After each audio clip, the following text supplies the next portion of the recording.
అందరికీ నమస్కారం. ప్రెజెంట్ ఉన్నటువంటి మన ఈ సమాజంలో ఈ నా అన్వేషణ ఛానల్ అన్వేషణ చూసారా? అతని అంత గొల దురద నాకు తెలిసి భూమండలంలో ఎవ్వడకుండదు.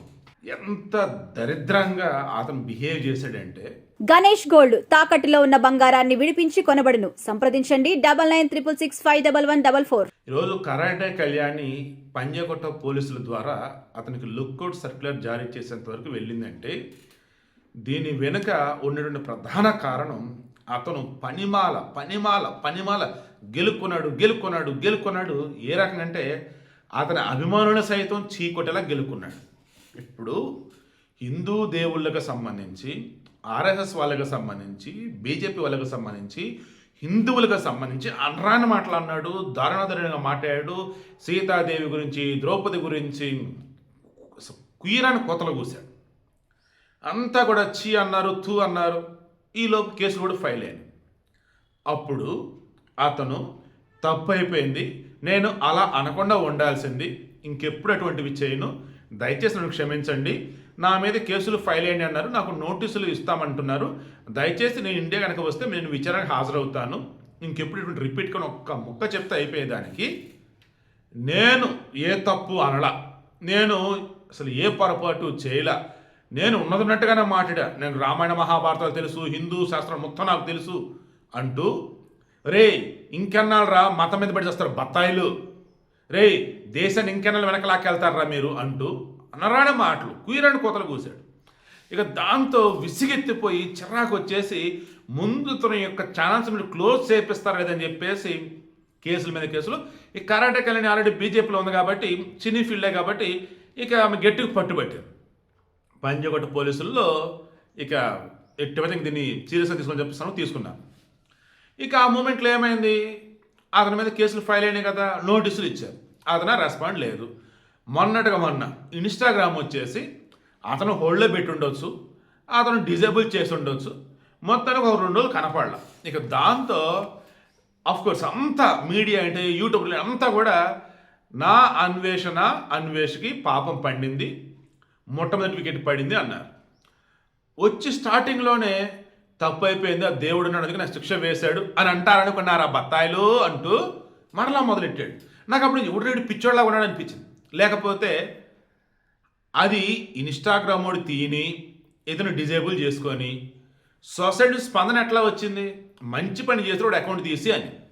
దానికి అతనేమన్నాడు, నా ఏక్ కూడా ఓడదు, కొంచెం అటు ఇటు డైలాగులు ఇవే, నాకు రూపాయి కూడా రాదు ఇన్స్టాగ్రామ్ నుంచి, నేను ఎందుకంటే ఎటువంటి ప్రమోషన్ చేయను కాబట్టి, నాకు డబ్బులు వచ్చేది ఏంటి యూట్యూబ్ నుంచి, నా దగ్గర ఆల్రెడీ కోట్ల రూపాయలు ఉన్నాయి, ఇక నాకు ఇబ్బంది ఏంటి అంటూ ఇన్స్టాగ్రామ్లో వచ్చేసి నాకు 2 చేతులు లాంటివి,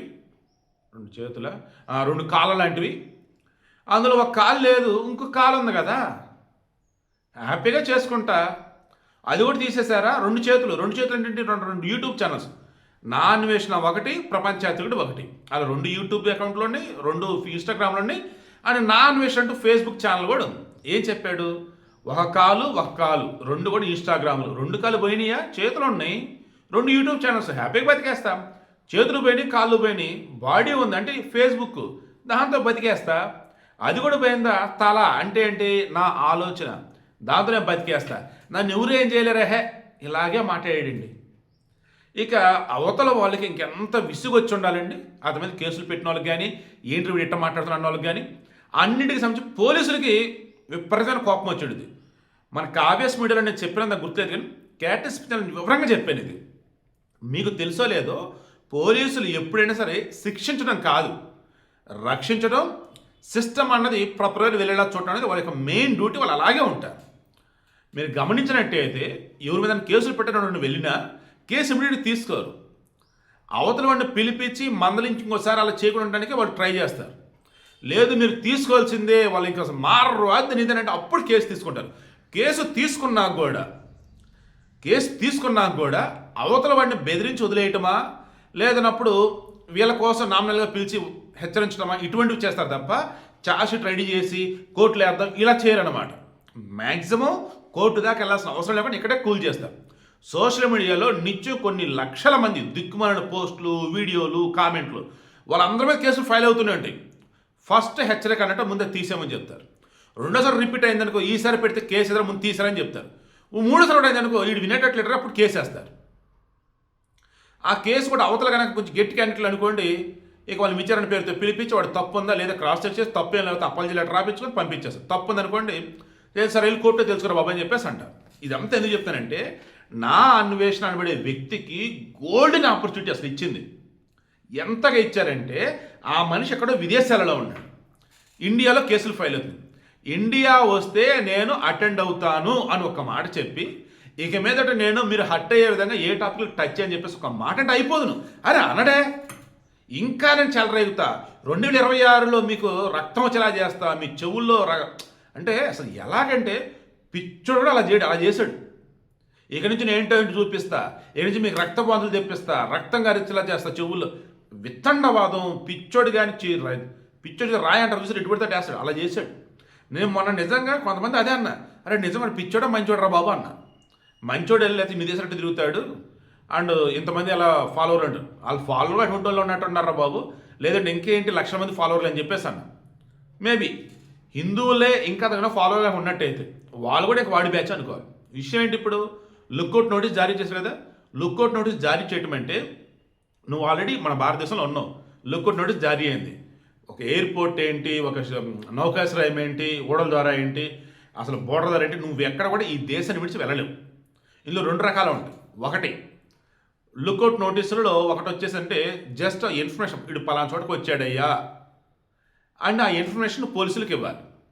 2 వాడిని పట్టుకొని ఆ పోలీసు వచ్చే వరకు ఉంచి ఆ పోలీసుకి అప్పచెప్పాలి. ఇప్పుడు ఇతను జారీ ఇచ్చిన లుక్అవుట్ నోటీస్ ఎటువంటిది చూడాలి. సరే ఈ దేశంలో ఆల్రెడీ వేరే దేశంలో ఉంటుంది, ఇక్కడ మరల లుక్అవుట్ నోటీసులు జారీ చేసిన తర్వాత విదేశాంగ శాఖ ఏం చేసిందంటే చూసి అతని మీద నమోదైన కేసు ఎటువంటిది, నేర తీవ్రత ఏంటి చూస్తారు. చూసిన తర్వాత ఏం చేస్తారంటే అతను ఏ దేశంలో అయితే ఉన్నాడో ఆ పాస్పోర్ట్ లాస్ట్ టైం స్టాంపింగ్ ఎక్కడో తెలిసింది కదా, వాళ్ళతో మాట్లాడతారు, పాస్పోర్ట్ నెంబర్ మొత్తం ఇస్తారు. సో వీడి పాస్పోర్ట్ రద్దు చేస్తున్నాం, డిపోర్ట్ చేయండి, డిపోర్టేషన్ అంటారు. అంటే ఏంటి, అతను ఎక్కడుంటో పట్టుకొని ఇక భారతదేశం అప్పచెప్పేస్తారు. ఇది ఒకటి. ఇంకోటి ఉంటుంది రెడ్ కార్నర్ నోటీస్. ఇది వచ్చేసి టెర్రరిస్టు, తీవ్రమైన ఆర్థిక నేరాలు చేసిన వాళ్ళు వీళ్ళ మీద రెడ్ కార్నర్ నోటీస్ జారీ చేస్తారు. లుక్అవుట్ నోటీసు, తర్వాత red corner notice. Red corner notice అంటే ఏంటంటే అసలు నువ్వు ఇంక ఎక్కడున్నా సరే భూమండలం మీద నువ్వు ఏ దేశంలో ఉన్నా సరే అన్ని దేశాలకు వెళ్ళిపోయింది, మొత్తం నేను జల్లెడ పడతారు, ఎక్కడుంటే అక్కడ ఇమీడియట్ నేను అదుపులోకి తీసేసుకుంటారు. ఈ లుక్అవుట్ అయితే ఏంటి, నువ్వు ఎయిర్పోర్ట్కి వస్తేనో లేదా నౌకాశ్రయానికి వస్తేనో అప్పుడు నిన్ను పట్టుకుంటారు, ముందుకు ఎతకరు నిన్ను. నువ్వు నీ పాస్పోర్ట్ని యూజ్ చేసే రోజు వచ్చిందయ్యా విదేశంలో, అరే ఆల్రెడీ లుక్అవుట్ నోటీస్ ఉంది పలానా దేశం నుంచి అని అప్పుడు నేను హోల్డ్ చేసి ఆ దేశాన్ని పంపుతారు.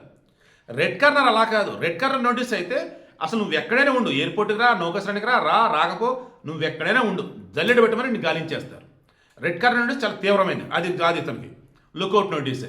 ఇప్పుడు విదేశాంగ శాఖ ఇతను పాస్పోర్ట్ రద్దు చేస్తుందా, ఇంకా అయిపోయినట్టు మనోడి పని.